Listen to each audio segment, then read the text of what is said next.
challenges of homelessness and housing, the city has developed a comprehensive strategy built around the concept of the housing continuum. The housing continuum is the path we all take through different types of housing during our lives. Each of us starts at our own point on this path, and we move right or left as our circumstances change. On the left side of the continuum is unsheltered homelessness. Unhoused individuals often live in encampments or their vehicles. On the right side of the continuum is homeownership. Between these endpoints are a variety of shelters, subsidized housing, rent-stabilized and rent-controlled housing, and market-rate apartments. While many people live their entire lives in stable housing, life doesn't always go as planned for everyone. Overwhelming challenges and unforeseen events can push some people into homelessness. Prevention is a very important component of the city's strategy for addressing homelessness. It is far more difficult and expensive to assist those living on the street than it is to keep people from becoming homeless in the first place. The housing continuum includes homelessness prevention programs that have proven extremely effective in keeping people housed. Preservation is another aspect of the city's strategy.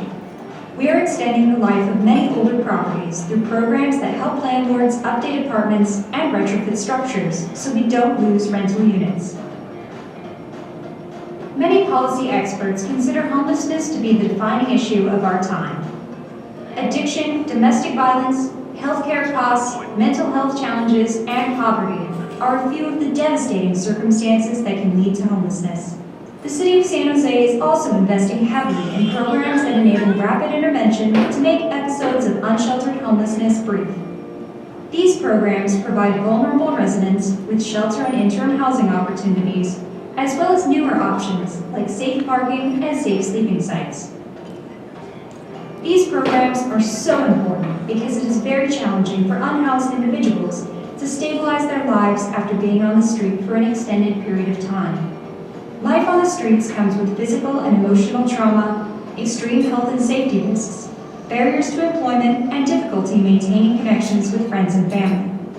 The city's housing continuum strategy and accompanying tactics also include supportive services to help unhoused residents get the support they need to address the issues that may have led to them being homeless.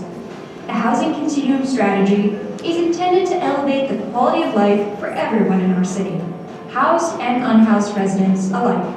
Our approach is based on an engage, shelter, clear, preserve, and restore model, enabling us to clear our public lands and restore parks and trails to their intended uses. San Jose is making unprecedented investments to end unsheltered homelessness and the negative impacts it has on our city. These investments are helping to prevent homelessness through programs like emergency rental assistance, preserve older housing, including rent-stabilized housing, by helping landlords retrofit older apartment buildings through initiatives like the Soft Story program to reduce the risk of housing loss during natural disasters. Develop or expand safe parking sites, navigation sites, and shelters to ensure those in the toughest situations remain safe and connected to services. More than double our supply of interim housing, which is part of the shelter portion of the housing continuum, including tiny homes, hotel conversions, and modular housing. Produce thousands of units of new, permanent, affordable housing. Streamline processes that help developers continue adding new market-rate housing, and address the impacts of homelessness by removing thousands of tons of debris from parks, green spaces, and waterways. The city also recognizes homelessness as a regional issue. No single agency or municipality can solve it alone.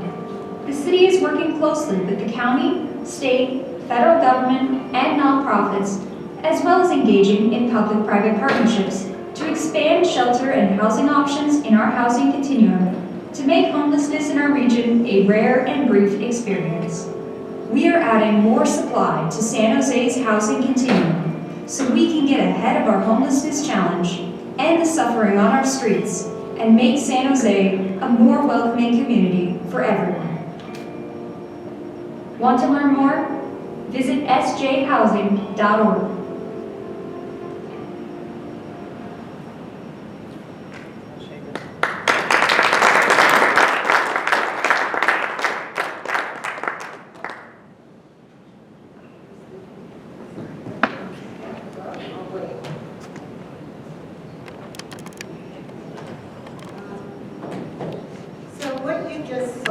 was a comprehensive effort by the city of San Jose to help with their homeless program.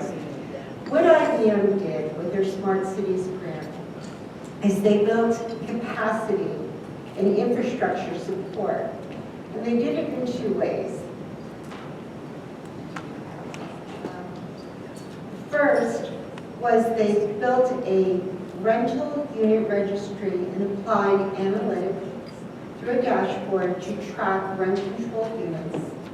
The second thing they did, which is the more, how do I put this, revolutionary, is they helped with an online portal to help residents find and apply for affordable housing as well as other programs and access to other agencies. So how do they do this? Every time you want to buy something, you see a barcode, correct? It's like a little box and it has black pieces in it. And what happens is everybody, including the homeless, seem to have a cell phone. All you have to do is, if you are someone without housing, is you scan the barcode that has been placed on posters in very much public areas throughout the city of San Jose. So if you, which just by way of example, someone comes in on a bus, because I hear that you have two issues. You have those who are residents with homeless issues, and then you have a transient issue. So let's just say it's a transient issue. The person comes off the bus, they're in the bus terminal. On the wall it says, are you hungry? Do you need shelter? Do you need medical? And this barcode is there. And then all they have to do is take their phone, scan the barcode, and what will populate are all the places this individual can go for any one of those types of services. Of course, it can also be used by residents. Now, why is that important? Because IBM has built a platform, and I'm going to say it's back of the house, let's put it that way, something you don't see. And that platform is every department in city government. It's all the not-for-profits in the area. It's the healthcare system. Now, each one of those, because of HIPAA and other reasons, can't communicate with each other on the back end. But IBM can take that information by working with each of those groups in what they call garage thinking, which is a day where they come and sit with all these groups, and they give them access to their different databases. IBM does not share one with the other, it's kept siloed. However, the platform through AI can take that phone number, deploy it inside, think about this, goes inside, and all of a sudden it starts showing that a person is associated with that phone number. It doesn't say exactly who it is, because it's behavior. It's not done like through visual analytics, it's the behavior of the person. So by way of example, if that person gets off the bus, and they've done this repeatedly, and they're not from Atlantic City, it will show first the zip code, not the zip code, the area code is not an Atlantic City or a area code from the area. Secondly, it shows the different systems this person might have accessed previously if they have been here. It'll show if they have been into the emergency room. It will show if they are on probation. It will show whether or not they've accessed a food pantry in Atlantic City and then later on that day access one in Pleasantville or in Northfield or Linwood or in Harbor City. Slowly we start building a composite of this person.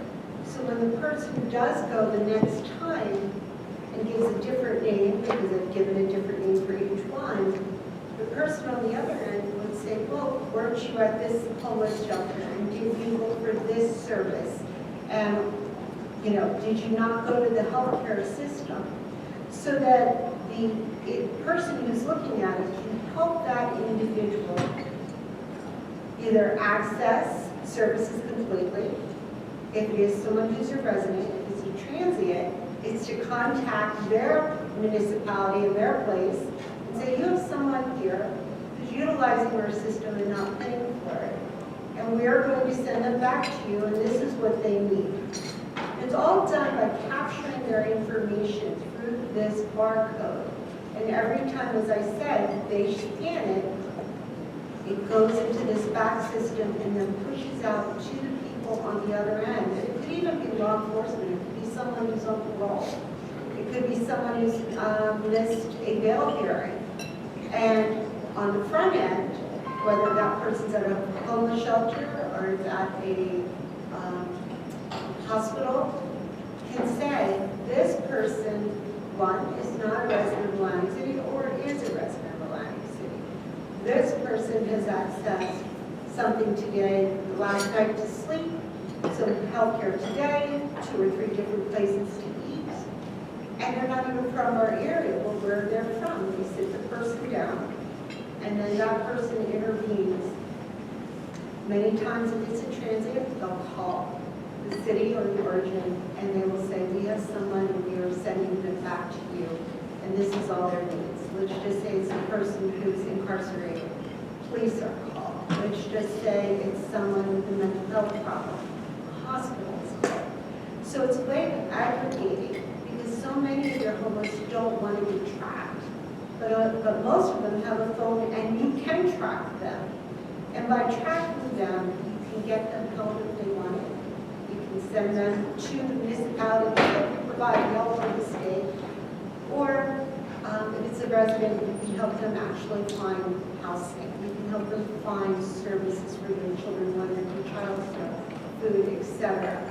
So when the system was deployed, they've done this now in Houston, they've done it in Sonoma County, which is around LA, and they've done it now in San Jose. And these are our areas. I mean, San Jose is a population of 3 million. They had, I think it was 9,000 homeless. That's down to about 5,400. So for them, that's that 23% I spoke about. In Sonoma County, they reduced it by 9%. And again, it was the ability to track a person, because generally you're homeless if they're not, they're not transient. I mean, they are transient and they're not resident. That barcode helps you define who that person is through their behavior and get them the services they need. It's hard to do without showing you, but think of the concept when you buy something off of Amazon. You see it on the commercial, on the screen of your TV, you photograph it, up it comes. All that information about that specific thing you're trying to buy, the same thing happens on the intake person on the other side. Because slowly, it's been capturing information about the behavior of the individual tied to the cell phone. So it supports all the programs you just said by building that composite, by helping steer people to the right place. So technology can be a vital component to all the good work that people are doing on the ground right now to help in this situation. And IBM has done this, as I said, throughout the country. And what they would do is they would come into Atlantic City. They would put everyone who is tied to homelessness in a room. They would do thinking. They call it garage thinking. Essentially, they're pulling information, like they're taking everything that's in their garage, and they're putting order to it. This belongs, this doesn't belong, this belongs, this is how we're going to utilize it. And then they build the system on the back end, utilizing the database. And then they deploy the barcodes throughout the city. Again, are you hungry? Do you need shelter? Are you homeless? You take that picture, it starts building a behavioral composite of that individual, so that every time that person would go to another help group, whether it's hospital, whether it's homeless shelter, you know who you're dealing with. You know if they're from the area, and decisions can start being made to either help the person or give them a to where they came from, or to take them back. I mean, I don't know how San Jose took them back, but they did. So an IBM would do that as a pilot to do proof of concept without charging. It's about $100,000 worth data building of a platform to just prove to you that it works. And then, of course, they would probably want to deploy their technology. Money would need to be found to pay for that technology. But there is money available. The opioid settlement funds, if all of you remember Purdue with Oxycontin and how they kind of just like gave it to everyone. There were every state sued, and each state got a very large settlement. As it relates to people with addictions, some of that money could be used toward eventually building and deploying a technology system to help people solve the problem of homelessness while getting those who are residents the services they need, and at the same time, those who aren't residents of your area telling the area they came from, here's your person, they need these services. And if it's someone who is, evading the law, police is called. If it's someone with severe health issues, schools are called. So that's how it works. To the best of my ability, again, I am a governmental affairs consultant. I do business development. Yes, I built the data center for internet gaming in the bottom of the convention center that now all the live dealer studios are tied to, with a company out of the Isle of Man called Continuity Technologies. I've worked in the technology area for probably close to 20 years, working with companies to deploy their solutions. And hopefully, with the help of my client, who's the oldest, the most established of all the computer companies, we can help Atlantic City too. So if anyone has any questions, I'll do my best to answer them. If not, hopefully we'll have another opportunity to speak on this. My question is, it's kind of terrifying what you've been saying. It sounds to me like it's an invasion of privacy.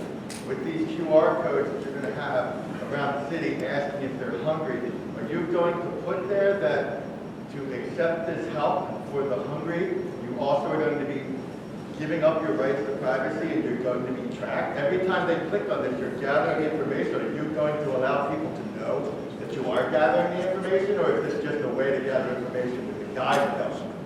I think, again, does it know the individual tracks behavior? Then how do you tell the community they came from, here's your person, take them back if they don't Because know? after 5 to 10 or 15 times utilizing our systems here, there becomes a responsibility where they can continue to help that individual here. That could be their choice.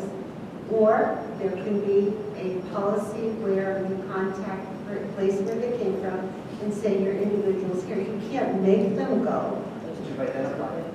Right there, you're making You haven't identifying your connected system. You can't. That was siloed originally on purpose to protect the identity of those individuals. And at that point, now we're doing